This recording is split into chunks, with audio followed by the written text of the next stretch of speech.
Imagine a future where having a second child is illegal, where private corporations run underground prisons, where laser walls, retina scans, and exploding intestines are everyday security measures. Welcome to Fortress, the 1992 sci-fi action film that shoved Christopher Lambert into a surveillance hellhole run by sadistic AI. Think of it as Robocop meets THX 1138, with a bit of John Carpenter synthwave thrown in for good measure. And yet, I'm sure you have probably never heard of it or forgot it existed at all. So, what was Fortress? Why did it work? And why did it vanish? Let's dig into the madness behind this dystopian gem that had it all, except staying power. But hold on, before we begin on the whole story behind why it didn't explode, let's take a closer look at what Fortress really did offer.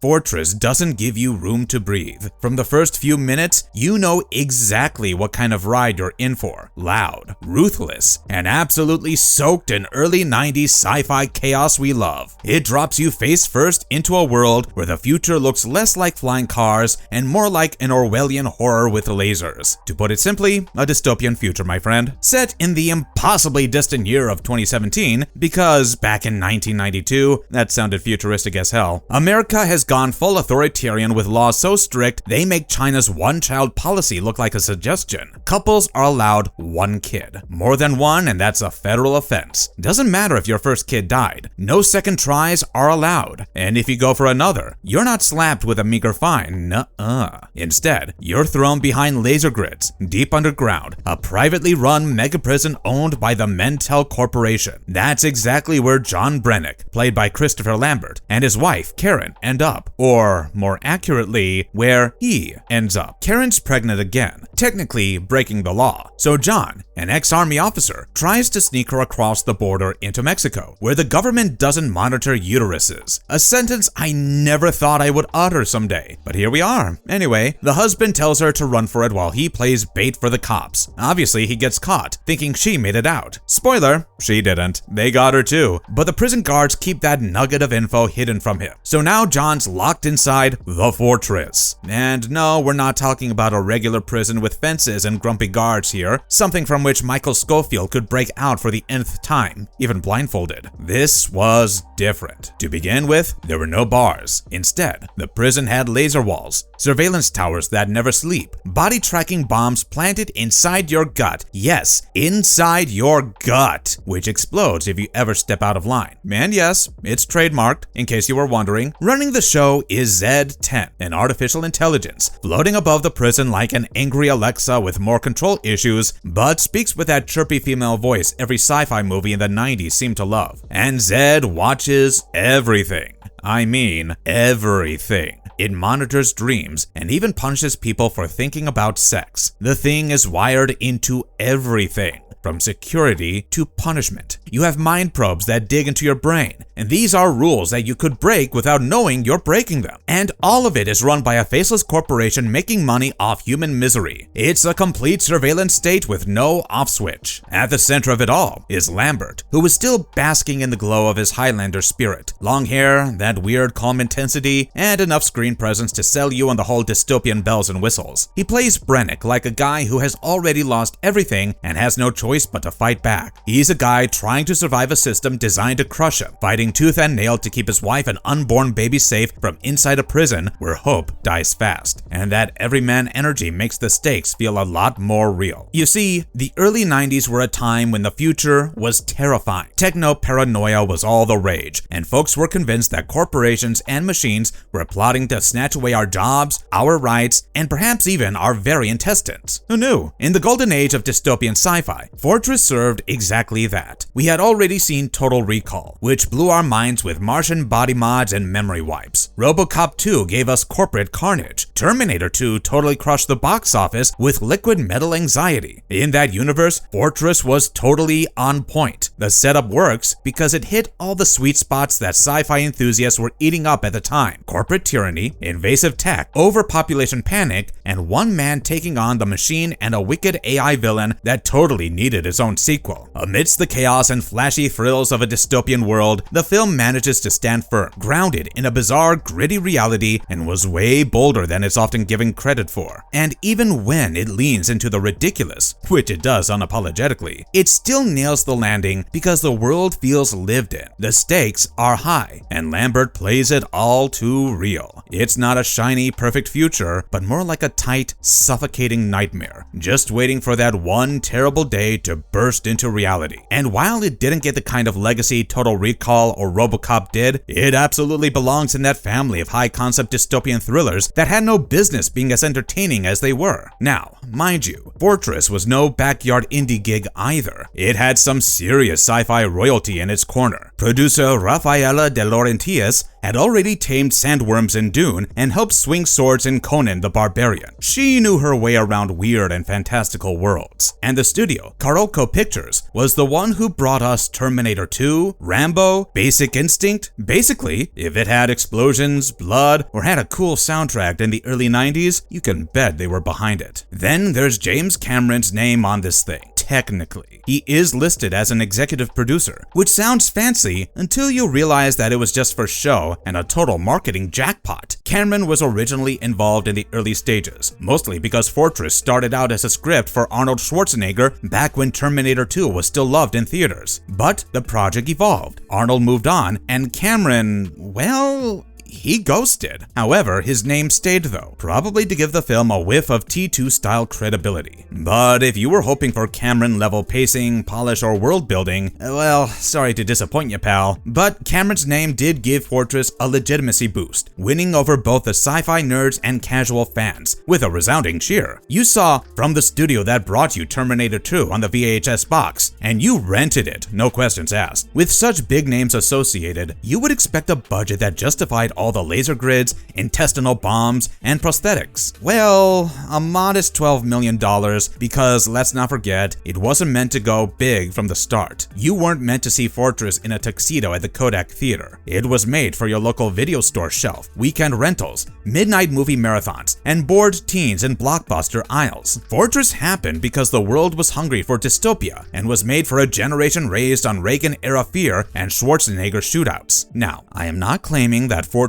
might be the most perfect movie you could ever watch. Hell no. It had plot holes so wide, you could drive a Mentel prisoner transport through them. But when it worked, it really worked. And what it got right, it owned. Visually, the film punched way above its weight class. The prison wasn't dirty in the traditional prison sense, but it was this cold, ultra-sanitized slab of corporate dystopia. It didn't go full Blade Runner with sky-high neon cities or noir aesthetic, but Fortress opted for the opposite route. Sterile hallways, soulless surveillance, and the constant hum of machinery that felt designed to keep inmates psychologically caged as much as physically. Everything felt sharp, boxed in, and hostile. Then the Intestinator, one of the things for which the movie is still remembered, which might be one of the nastiest sci-fi ideas of the era. A little chip implanted in your gut was rigged to make you puke, freeze, or, if someone in a bad mood hit the wrong key, explode on command. It wasn't subtle, and it wasn't meant to be. The constant threat that you could explode any minute if you let the wrong word slip out of your mouth hanging over your head was cheesy and disturbing,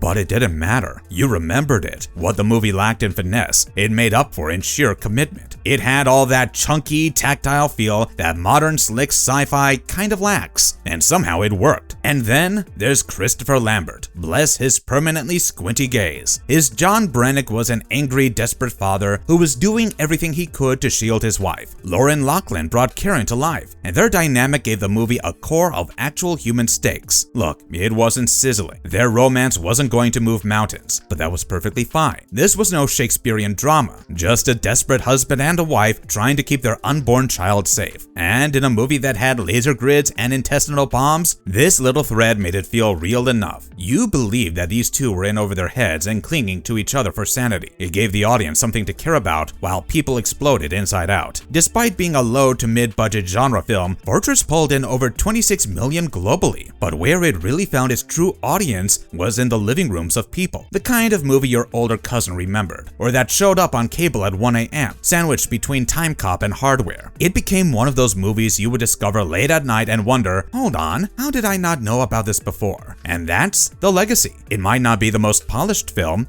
but it did become a secret handshake for sci-fi fans who love their laser deaths, blasting stomachs, and evil AI a little too much. It didn't aim for immortality, but it was gunning for cult status, and it kinda earned it, because even today, Fortress has a loyal pocket of fans who still smile when someone says the word intestinator out loud. Having said that, the neon lights of Fortress did not shine bright for long. For all its gutsy world building and laser-gated charm, it couldn't quite claw its way out of the sci-fi B-movie heap. It wasn't a disaster, but it also wasn't the kind of film people were tattooing quotes from or name-dropping in Oscar speeches, because the early 90s were already crawling with dystopian sci-fi. Robocop had already turned corporate dystopia into an art form. We had Freejack with Mick Jagger pretending to be an action villain, Johnny Mnemonic trying to sell Keanu Reeves as a human hard drive, and No Escape shoving Ray Liotta onto an island full of convicts. Add Demolition Man with its Taco Bell utopia and Frozen Sylvester Stallone to the list, and Fortress kinda starts to look, well, kinda small. Not bad, just not jazzy enough to compete. While the critics weren't cruel,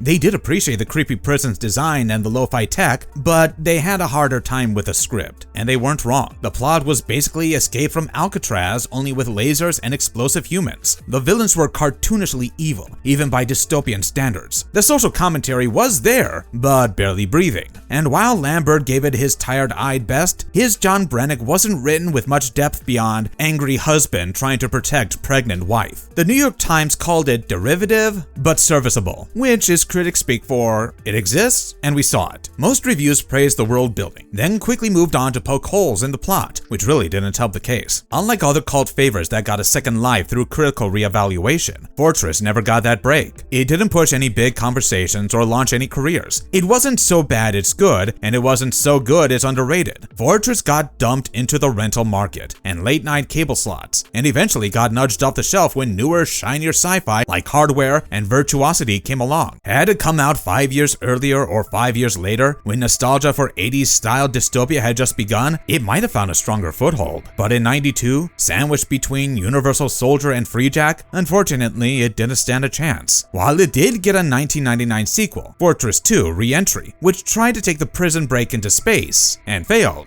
it didn't build a universe the way Robocop or Terminator did. In the end, Fortress became exactly what it was built for, a Friday night rental. It never aimed to change the genre, and honestly, that's part of its charm. It was sci-fi comfort food, and like all comfort food, it was good while it lasted, but easy to forget once dessert showed up. Now, Fortress wasn't perfect, but it knew what kind of movie it wanted to be, and it embraced that with zero shame and just enough style. It had all the makings of a cult favorite and more, but ended up being a missed opportunity. Reportedly, the early drafts of the script were way darker, more prison break thriller. Stuart Gordon, who directed Reanimator, initially planned Fortress as something colder and more psychologically claustrophobic, a spiritual cousin to THX 1138, with a touch of Papillon, less gunfights, and more of slow burn psychological horror. But then the studio took one look and said, what if, we threw in more explosives, maybe laser walls that kill people in half? Can someone's stomach actually blow up? And so, out went nuance, and in came the pizzazz. Fun? Sure, but also a missed shot at a more cerebral, tighter story. Then there was the issue with the budget, or lack thereof. At $12 million,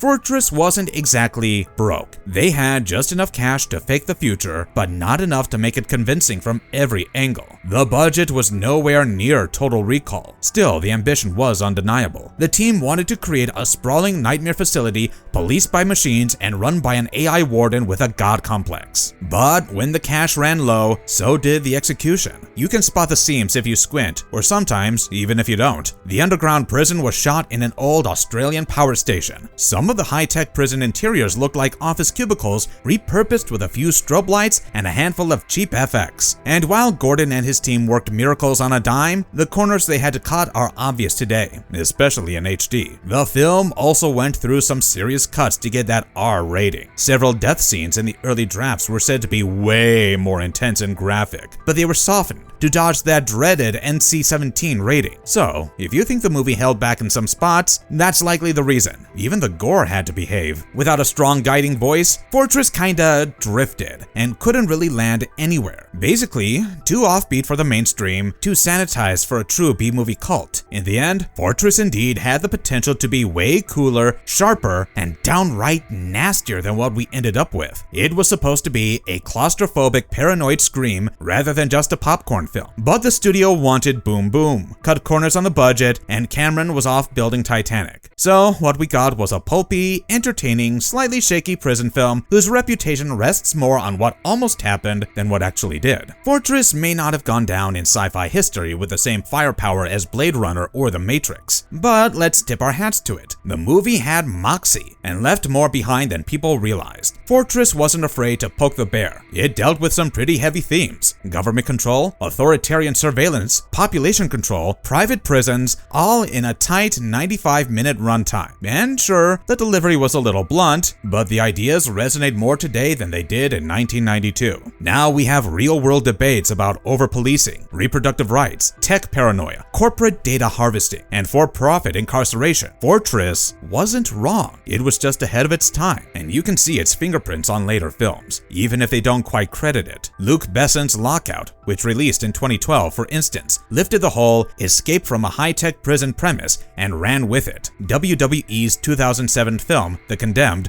played with similar themes of human life being monetized, televised, and discarded. Even Snowpiercer, with its tiered society and punishment by design narrative, owes a small debt to Fortress. This movie walked so all these future prisons could run. So, while Fortress didn't revolutionize cinema, it did show up early to the party, tap into fears that hadn't quite matured yet, and leave a few low-key influences behind. It's still in our hearts, not because it was flawless, but because it tried. Now, the sequel, Fortress 2: Re-Entry, came out in 1999, and on paper, it looked like a course correction. Set 7 years later, it takes the prison to outer space, and somehow still manages to feel smaller. Lambert returned, and so did the Intestinator chips, because why fix what ain't broke? But the tone felt a tad off. The sequel tried to fix the pacing, add more chase scenes and explosions up front, but it lost the claustrophobia and tension that made the original work. Instead of oppressive walls and blinking AIs judging your every move, it felt like a mid-tier Star Trek episode.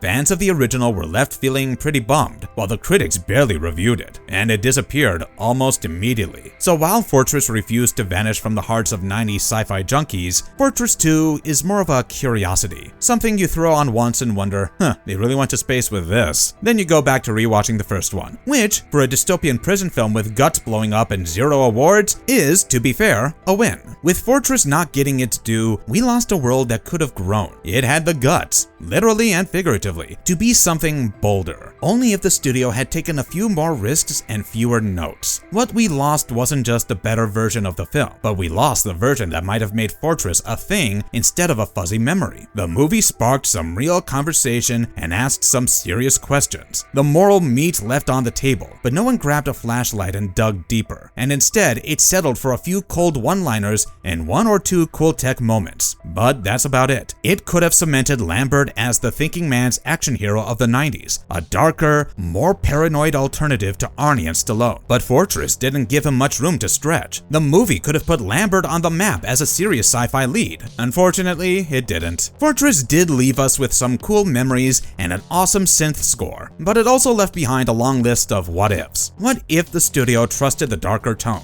What if the characters had more depth? We didn't just miss out on a more entertaining film, we lost a smarter one, a scarier one, a more human one, the one that could have stood shoulder to shoulder with Robocop, Demolition Man, or even Escape from New York, the version that might have turned late-night reruns into a legacy. But hey, at least we got the Intestinator. So, does Fortress deserve a comeback? Honestly, yeah, kinda. I mean, look around. We're still arguing about surveillance overreach, data mining, reproductive rights, and billion-dollar corporations turning basic freedoms into line items. The world caught up to Fortress. We're practically living in the prequel. If there was ever a perfect time to crack open that grimy dystopian shell and let a smarter director go full Black Mirror with it, it's now. Imagine what someone like Alex Garland or Leigh Whannell could do with this setup. Keep the intestinal bombs, because obviously, explore the existential dread, and finally, give Z10 the terrifying AI presence he deserves. Cast someone with Lambert's quiet, brooding vibe, maybe Oscar Isaac or Riz Ahmed, and let the story breathe the way it never got quite to back in '92. How exciting would that be? There's something potent in that trapped, sterile world, something worth revisiting. But even if it never gets the reboot, even if it's doomed to stay buried in some forgotten nuke of the sci-fi thriller section, Fortress still holds its ground and matters. It's a reminder of a weirder,